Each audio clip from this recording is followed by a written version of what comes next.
Good afternoon students, आपका SJ महाविद्यालय video lecture में स्वागत है बच्चों। जैसा कि मैंने आपको इससे पहली क्लास में बताया था कि मापन क्या होता है, मूल्यांकन क्या होता है। ठीक है, अब मैं आपको आज बताने जा रही हूँ शैक्षिक मूल्यांकन की प्रक्रिया क्या होती है। ठीक है, शैक्षिक मूल्यांकन प्रक्रिया में कौन कौन से 3 महत्वपूर्ण पहलू हैं।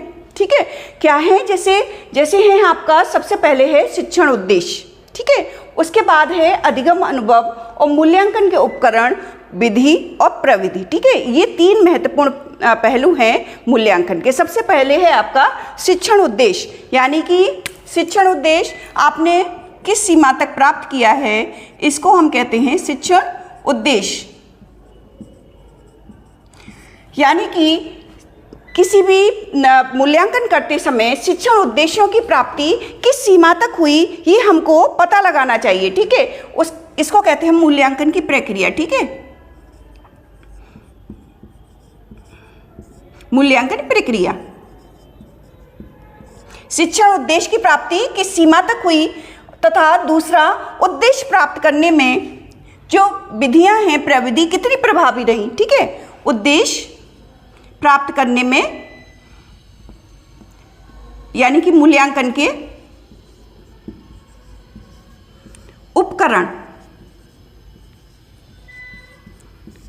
यानी कि विधि व प्रविधि। मूल्यांकन के उपकरण यानी कि उनकी जो विधियां हैं, प्रविधियां हैं, शिक्षण उद्देश्य प्राप्त करने में वो कितनी प्रभावी रही। ठीक है, उसके बाद तीसरा है बच्चों आपका अधिगम अनुभव। अधिगम अनुभव यानी कि ये कितने प्रभावी रहे। अधिगम अनुभव मीन्स का आपके एक्सपीरियंस, आपने क्या क्या प्राप्त किया, किसी उद्देश्य को प्राप्त करने के लिए आपके कौन कौन से एक्सपीरियंस थे, वो कितने प्रभावी रहे। तो इसमें हम तीनों चीज़ों को ले लेते हैं। ये मूल्यांकन की प्रक्रिया है जो बहुत महत्वपूर्ण 3 बिंदु हैं, इसके आपको याद करना होगा इसको। ठीक है, उसके बाद डॉक्टर पटेल ने कुछ और बताए, उन्होंने 4 बताए इसके। ठीक है, डॉक्टर पटेल ने 4 महत्वपूर्ण पहलू बताए। कौन कौन से थे? सबसे पहले था शैक्षिक उद्देश्य, शैक्षिक उद्देश्य। ठीक है बच्चों, शैक्षिक उद्देश्य। दूसरा बताया विषय वस्तु, यानी कि विषय वस्तु कैसी है, विषय वस्तु जैसी होगी वैसा ही मूल्यांकन उसका किया जाता है तथा उसके जो एक्सपीरियंस है वो भी उन्होंने लिया था। अधिगम क्रियाएं, अधिगम क्रियाएं क्या क्या थी, कैसे सीखा। अधिगम में सीखना, आपने किस तरह से जो है सीखा, उसके एक्सपीरियंस क्या थे, जब आपने सीखा तो आपको किस तरह की अनुभूति हुई, ये भी इसमें आता है। डॉक्टर पटेल ने बताया था ये 4 महत्वपूर्ण पहलू हैं जो आपको मूल्यांकन प्रक्रिया में जो है लेने होते हैं। तो सिंपल तो 3 हैं, लेकिन डॉक्टर पटेल ने इनको 4 बताया। उसके बाद है मूल्यांकन पद्धतियाँ। मूल्यांकन